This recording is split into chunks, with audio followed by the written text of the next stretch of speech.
할렐루야. 네, 우리 시간 우리 옆에 있는 분을 축복하며 함께 찬양하며 나아갑시다.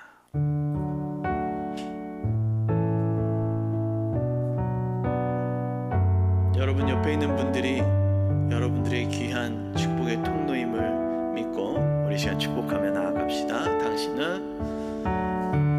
당신은 하나님의 언약 안에 있는 축복의 통로, 당신을 통하여서 열방이 주께 돌아오게 되리. 우리 반주자를 향하여 축복하며 찬양합시다. 당신은 하나님의 언약 안에 있는 축복의 통로, 당신을 통하여서 열방이 주께 돌아오게 되리. 우리 모두를 향하여 축복하며 찬양합시다. 당신은 하나님의 언약 안에 있는 축복의 통로, 당신을 통하여서 열방이 주께 돌아오게 되리. 할렐루야. 우리 이 시간 영광의 박수도 찬양하겠습니다. 하나님께 영광의 박수 돌립니다. 아멘. 할렐루야. 오늘 제목이 뭡니까? 알고 있지만 참. 이걸 조금 이제 감정을 넣어서 한번 읽어보겠습니다. 알고 있지만 참. 이럴 수도 있고요. 알고 있지만 참. 이럴 수도 있어요. 도대체 뭘 알고 있고 뭐가 참인지, 뭐가 또 하나님이 말씀하심인지, 또 이 시간 함께 은혜 받는 시간 되게 주님 부탁을 드립니다. 여러분 한 주간 평안하셨나요? 아멘. 네, 주님이 지켜주시니까 우리는 참 평안할 수밖에 없는 것 같습니다. 영원히 푸를 것 같았던 낙엽도 이제 단풍으로 물들었고, 이제 나는 떨어지지 않으리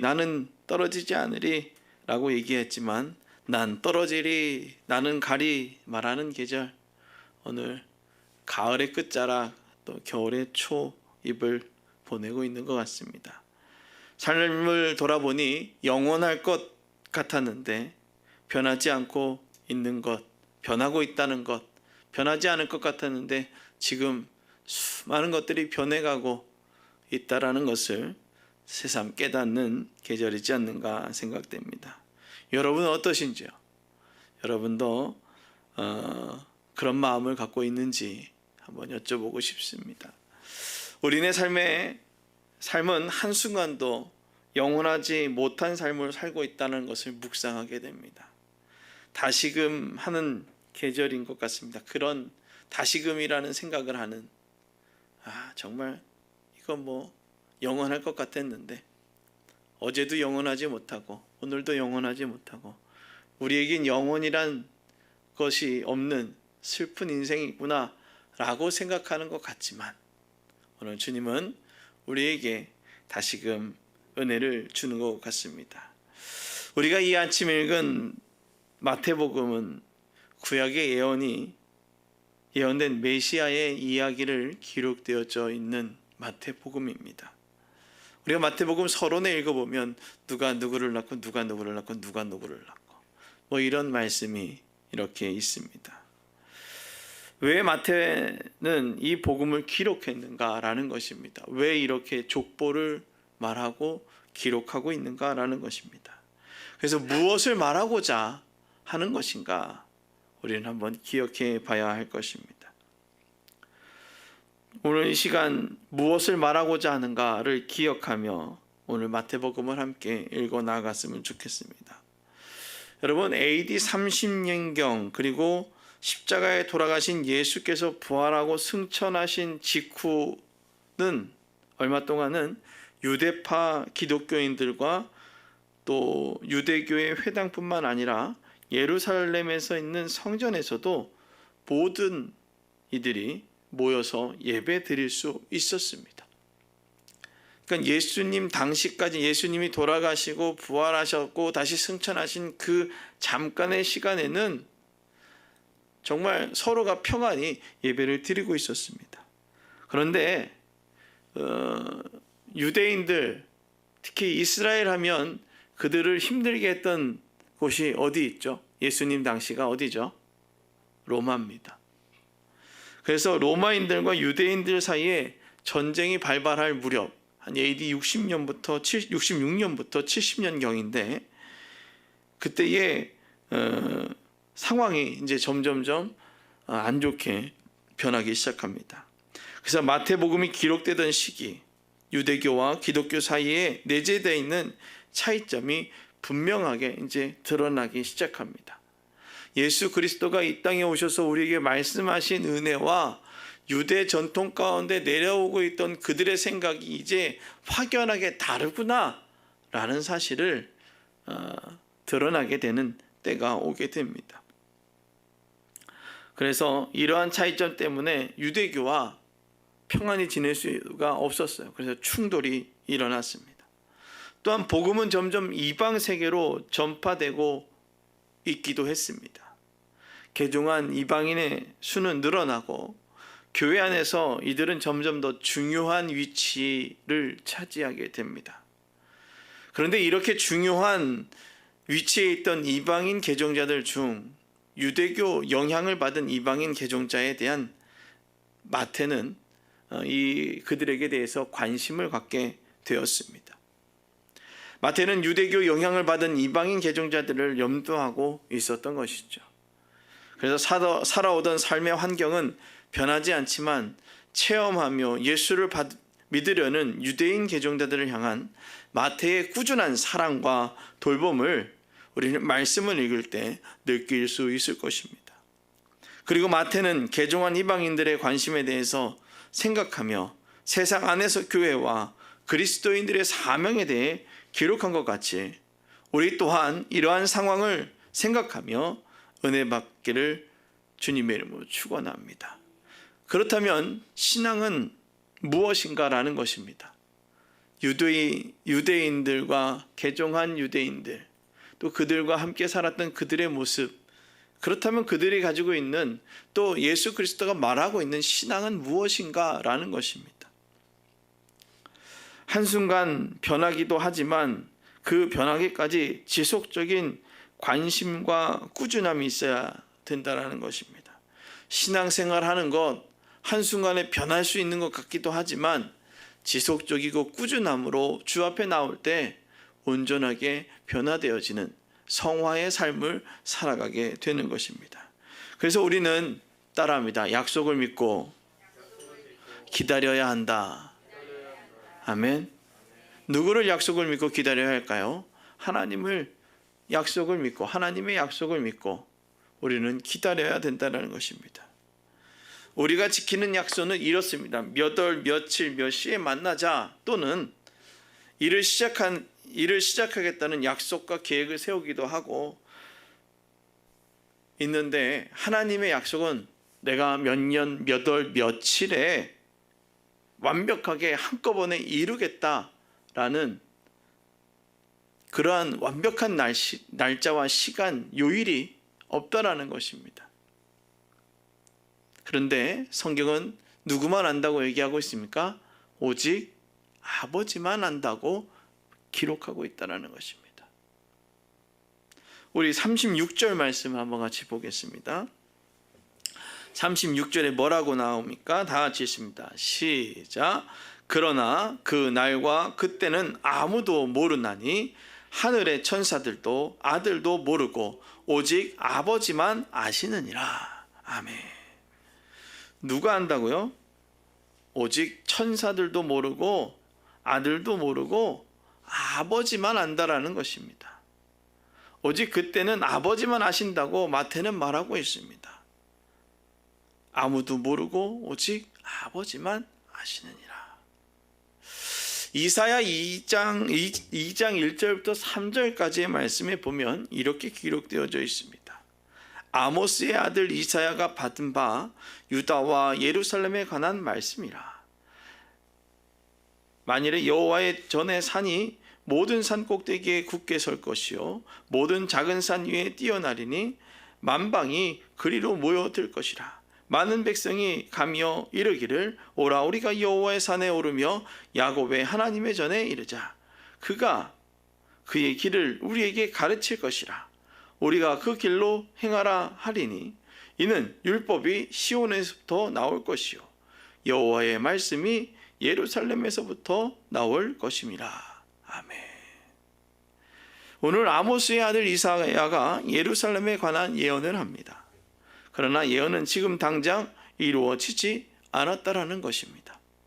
하나님의 때와 하나님의 시간을 믿고 기다렸다라는 것이죠.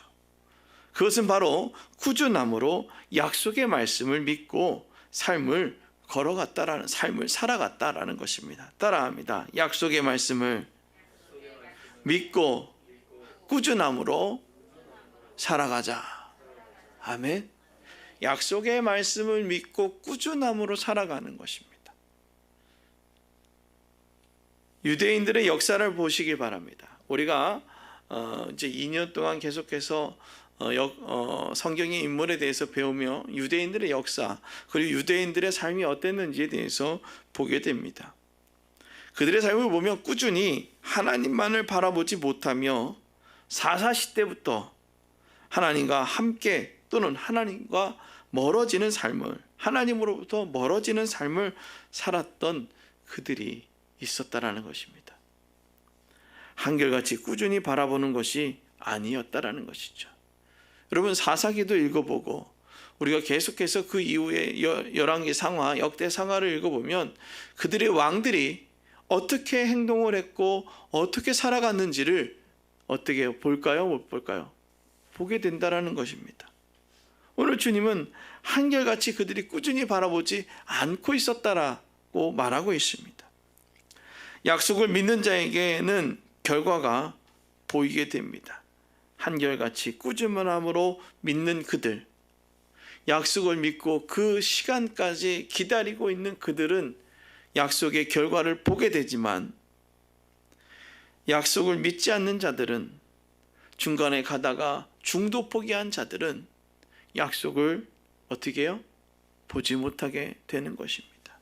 예언의 성취를 볼 수 없게 된다는 것입니다.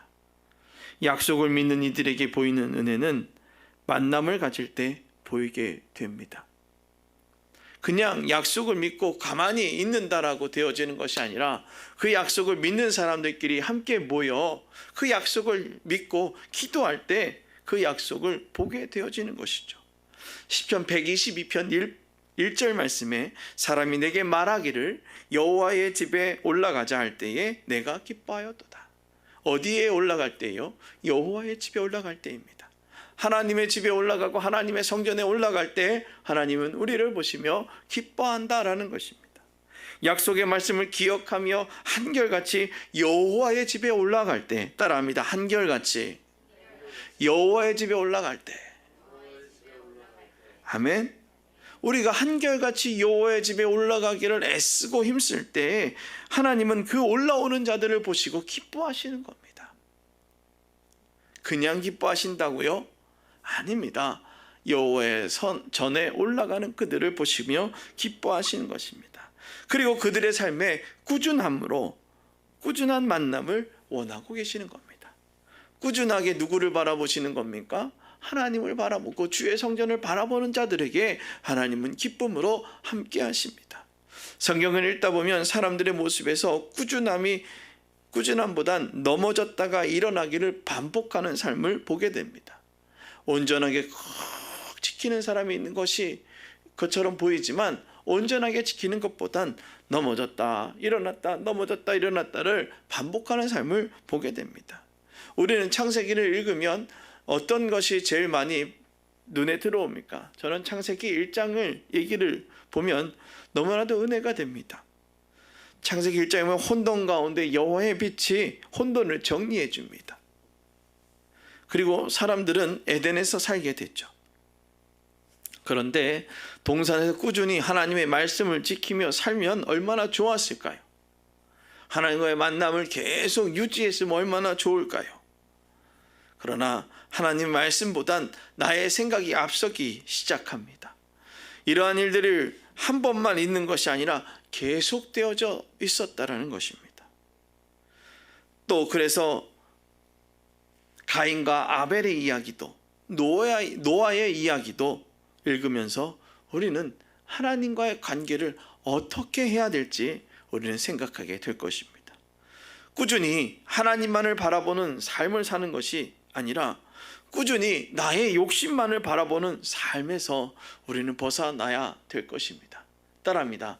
나의 욕심에서 벗어나야 한다. 아멘.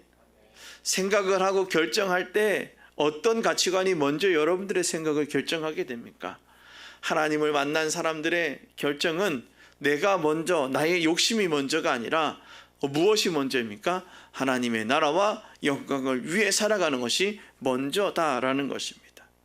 나의 욕심에 함몰되어 있는 것이 아닌, 따라합니다, 하나님께 관심을 두며 지속적인 관계를 살아야 한다. 아멘. 하나님께 관심을 두며 지속적인 관계가 우리 가운데 있어야 되는 것입니다.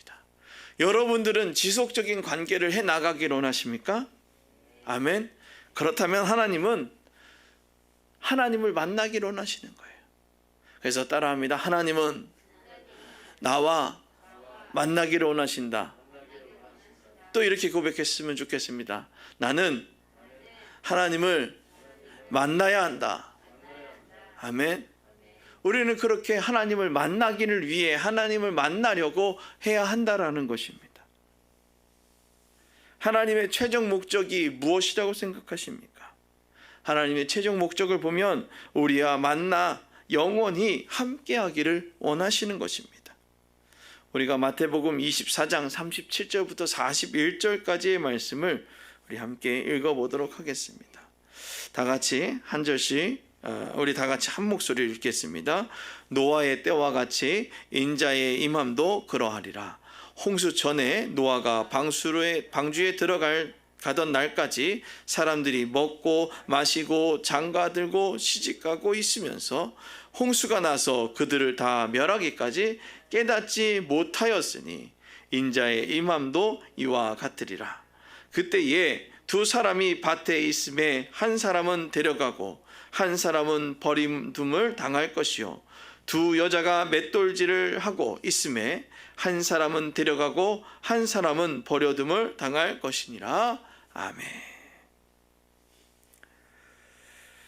우리가 생각했던 하나님과의 만남이 아닌 것입니다. 인자의 오심을 기억해야 합니다. 그리고 하나님을 기억해야 되는 것이죠. 내가 편한 대로 하나님을 만나고 내가 편한 대로 하나님을 생각하는 것이 아니라 우리는 인자의 오심, 인자의 사랑의 방법을 기억하며 살아가야 되는 것입니다. 우리는 하나님과의 만남보단 나의 이익만을 위한 만남을 갖고 있지는 않았는가 기억해 보시길 바랍니다. 어떻게 하면 나에게 이로울까? 그러한 계산을 하고 그 계산 가운데 하나님의 움직임을 두고 하나님께 움직임을 두고 있지는 않았는가 라는 것입니다. 그러나 하나님은 우리에게 하나님을 사랑하고 하나님의 약속을 기억하며 꾸준히 주님과 동행하라고 말씀하십니다. 하나님은 우리가 하나님께 꾸준히 라는 것입니다. 하나님의 나라는 누구에게 열려 있을까요? 하나님의 나라는 누구에게나 열려 있습니다. 그러나 하나님을 만나는 사람과 만나지 못하는 사람으로 나눠지고 있다는 사실도 우리는 기억해야 합니다. 하나님을 만나기 원하는 사람은 하나님께 소망을 두는 사람이죠. 내 유익에만 소망을 두는 사람은 하나님을 만날 수 없다는 것입니다. 마태복음 27장 37절부터 41절에는 중간이 없이 분명하게 이분법으로 나뉘어지고 있다는 것입니다. 어떤 사람으로 나뉘어집니까? 만나는 사람과 만나지 못하는 사람으로 나뉘어지게 된다는 것입니다.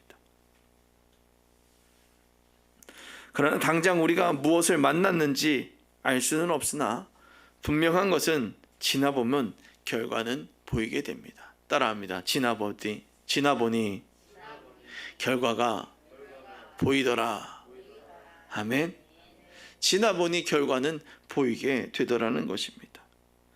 우리는 알 수 없지만, 우리는 알 수 없으나 아버지가 아시는 것 같이 우리 또한 하나님을 온전히 알아가는 신앙의 삶으로 내 삶을 드리기를 주님의 부탁을 드립니다. 오늘 로마서 13장 11절 말씀 이렇게 얘기합니다. 또한 너희가 이 시기를 알거니와 자다가 깰 때가 벌써 되었으니 이는 이제 우리의 구원이 처음 믿을 때보다 가까웠음이라. 아멘. 참 먼 것 같지만 가까워지더라는 것입니다.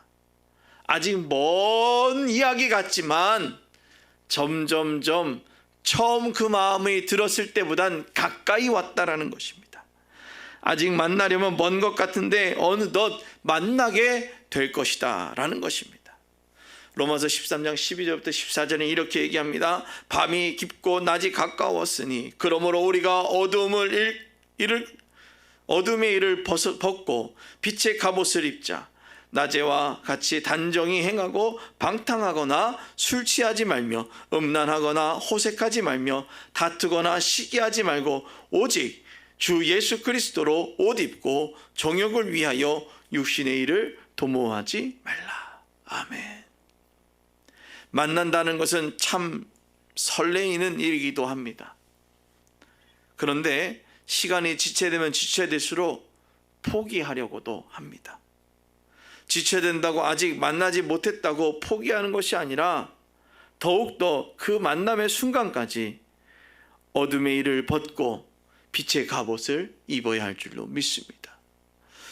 만나는 순간까지 낮과 같이 단정히 행하고 방탕하거나 술 취하지 말며 음란하거나 호색하지 말며 다투거나 시기하지 말고 오직 주 예수 그리스도로 옷 입고 정욕을 위하여 육신의 일을 도모하지 말고 오직 예수 그리스도의 옷을 입고 살아가야 합니다. 따라합니다. 오직 예수 그리스도의 옷을 입고 살아갑시다. 아멘. 예수 그리스도의 그 옷을 덧입고 살아가는 것입니다. 성령의 충만함으로 살아가는 것입니다. 이렇게 옷을 입고 살아가는 것은 따라합니다. 하늘에 소망을 두어야 한다. 아멘. 우리는 하늘에 소망을 두고 살아가는 것입니다. 하나님은 하늘에 소망을 두라고 하세요. 아멘. 여러분은 어디에 소망을 두고 살아가십니까? 따라합니다. 하나님은 하늘에 소망을 두라 하신다. 아멘. 우리 42절부터 44절까지 말씀 한 목소리 같이 읽을까요? 42절입니다. 시작. 그러므로 깨어 있으라. 어느 날에 너희 주가 임할는지 너희가 알지 못함이니라. 너희도 아는 바니 만일 집 주인이 도둑이 어느 시간에 올 줄을 알았더라면 깨어서 그 집을 뚫지 못하게 하였으리라. 44절입니다. 이러므로 너희도 준비하고 있으라. 생각하지 않는 때에 인자가 오리라. 아멘. 소망을 두고 사는 사람과 그렇지 않은 사람은 차이가 있습니다. 소망을 둔 사람은 낙심하지 않습니다. 낙심하더라도 툭툭 털고 일어날 것입니다. 또한 하늘의 소망을 두고 살아가는 그리스도인은 꾸준함이 있다라는 것입니다. 따라합니다. 하늘의 소망을 두는 그리스도인은 꾸준함이 있다. 아멘. 그 꾸준함으로 하나님의 약속의 말씀을 믿고 날마다 묵상하며 살기를 주님 부탁을 드립니다. 오늘 우리가 약속의 말씀을 묵상해야 돼요. 날마다 그 말씀이 묵상되어질 때 우리는 하늘의 소망의 그 초점이 흐려지지 않을 줄로 믿습니다. 약속의 말씀은 삶을 기대하게 만듭니다. 그리고 낙심할 때 하나님의 말씀은 더욱더 살아계신 하나님을 기대하게 합니다. 사랑하는 성도 여러분, 여러분은 어디에 기대를 두고 소망을 갖고 살고 계십니까? 오늘 이 자리에 있는 축복교회 성도들에게 간절히 부탁을 드립니다. 하늘의 하나님께 소망을 두고 구원자이신 예수께 소망을 두고 살아가시기를 주님의 이름으로 부탁을 드립니다. 마태복음이 기록될 당시 지금이나 별반 다를 것이 없습니다. 믿는 사람과 믿지 않는 사람의 핍박의 차이 또한 다르지 않았을 것입니다. 그러나 믿는 사람에게 주는 은혜와 복 또한 다를 것이 없습니다. 마태복음 당시 지금이 다른 것은, 그때와 지금이 조금 다른 것은 소망이 들 것이 지금 더 많아졌다는 것입니다. 그때는 하나님 앞에 기도해야 되고 다른 것에 기댈 것이 없었습니다. 어디에다가 하소연할 데도 없었고, 내가 그냥 예수 믿는다는 이유로 죽을 수밖에 없고, 내가 예수 믿는다는 이유로 핍박당할 수밖에 없고, 그냥 핍박의 수준이 그냥 주변과 그냥 떨어져 살면 되는 것이 아니라 그러면 목숨을 내놓을 정도의 핍박이 있었다라는 것이죠. 그러나 지금은 예수 믿는다는 것 때문에 이제 그런 큰 핍박을 당하지 않았다는 것입니다. 우리가 코로나19로 인해 핍박당한 시절이 있지 않습니까? 병원 다니시는 분들은, 공무원들은 너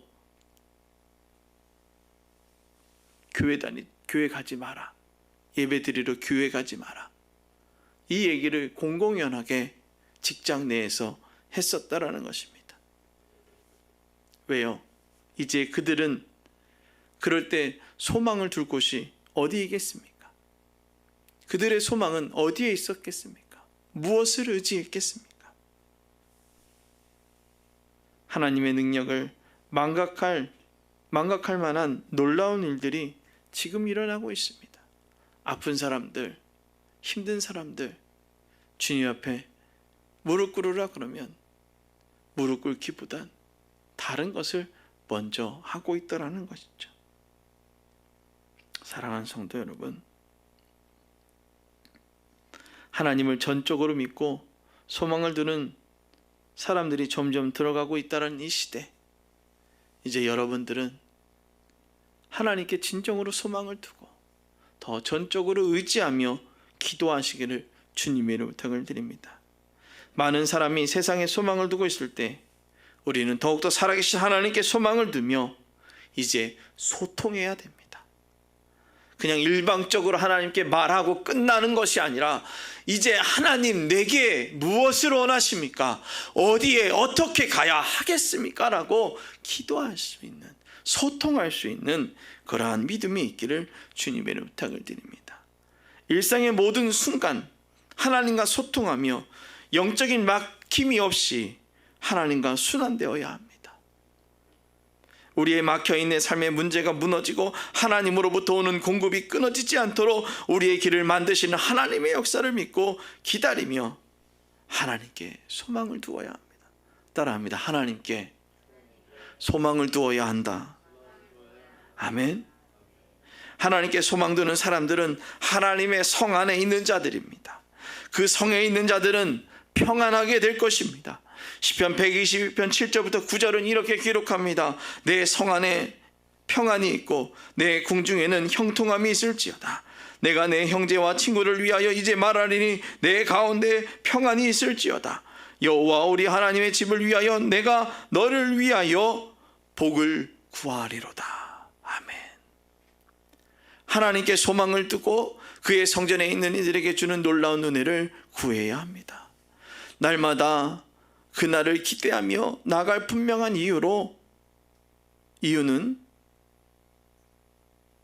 우리가 준비해야 될 것입니다. 이러므로 너희도 준비하고 있으라. 생각하지 않는 때에 인자가 오리라. 우리는 그날을 분명히 기억해야 될 이유가 그것입니다. 무엇이요? 이러므로 너희도 준비하고 있으라. 언제 온다고요? 생각하지 않는 그때에. 오늘 44절 말씀에 그렇게 기록되어져 있습니다. 요즘 세대를 말씀의 홍수, 풍요의 세대를 살아간다라고 말합니다. 그런데 홍수에 마실 물이 없다라는 것 같이 정말 먹을 물이 없다라는 것입니다. 예전보다 좋은 환경 가운데 예배하고 있는데, 그런데 우리는 이렇게 말합니다. 이 사실을 알고 있으면서 그렇게 하지 않으려는 것입니다. 너무나도 잘 듣고 아는데 왜 그런지 하고 싶지 않더라는 것입니다. 이런 질문도 말하지 않습니까? 굳이 왜 이렇게까지 해야 하나? 왜 이렇게까지 기도해야 하나? 왜 이렇게까지 말씀 봐야 하나? 왜 이렇게까지 예배해야 하나? 왜 이렇게까지 예배당에 나와야 하나?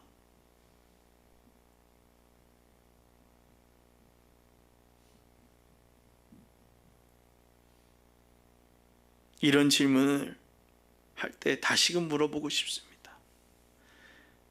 왜 우리를 그렇게까지 해서 구원했나?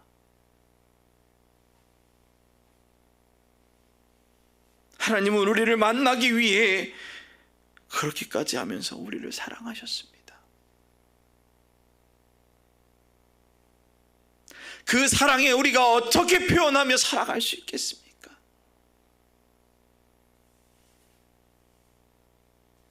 이렇게까지 사랑하신 하나님은 우리를 만나기 원하십니다.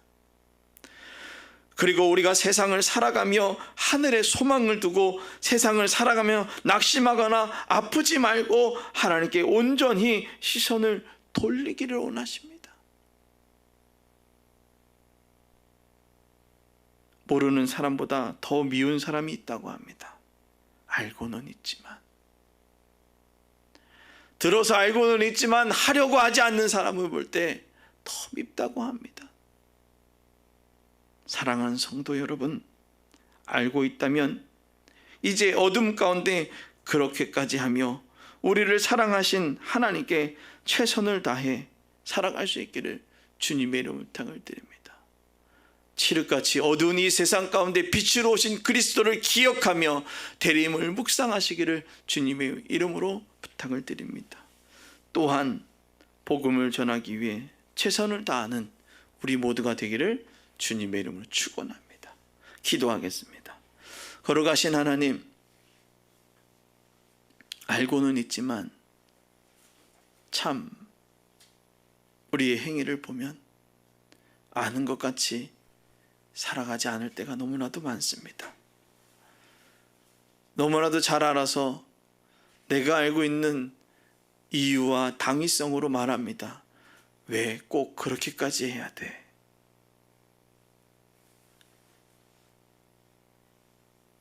하나님,